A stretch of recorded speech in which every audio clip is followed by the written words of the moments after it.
azakaza-piarakodia sy ny manodidina azy no amaranantsika ny fotoana amin'ity takariva ity satria dia teny amin'izy Itala Ankorondrano androany no nanaovana ny andiany faharoa amin'ny championnat LRC eto Madagasikara. Tamin'ity andiany manaraka ity dia ny team ARC no nikarakara ny fifaninanana niaraka tamin'ireo mpiara-miombonantoka samy hafa no nalavrara izany. Andiany faharoa na deuxième manche ny rally RC tamin'ny taona 2024 ity no nikarakarain'ny team ARC teny amin'ny tozy Itala Ankorondrano androany.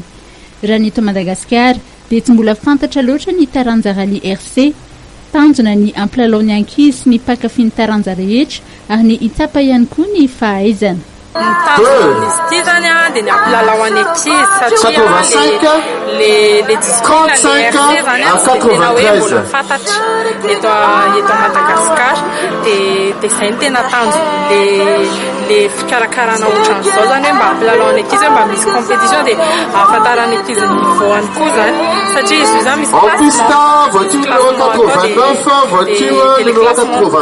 déterminé an'ny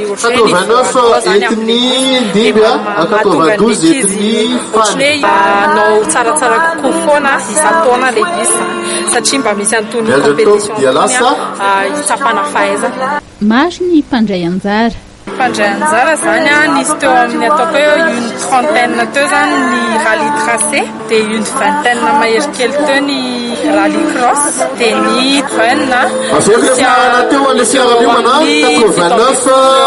ny mbola tiana ranay avy any hatreto no any vehivavy mandray anjara amin'ny fifaninanana. Zalo tia kilalao an-dehilahy ataoko hoe zay angambany azo ilazana anazy ty resaka sport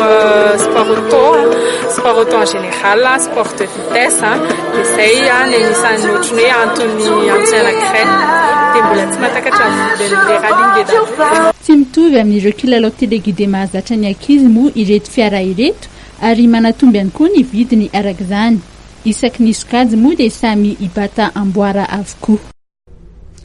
Tapitra ny vaovaontsika topoko lasy topoko vavy mankasitraka fiainanao nanaraka izany hatramin'ny farany mirary farany herinandro sambatra anao ny fahitalavitra matv ho mpanarahana andreo toy ny fandarana samy hafa mametraka ny veloma finaritra ho amin'ny latsinainy indray. Veloma tompoko.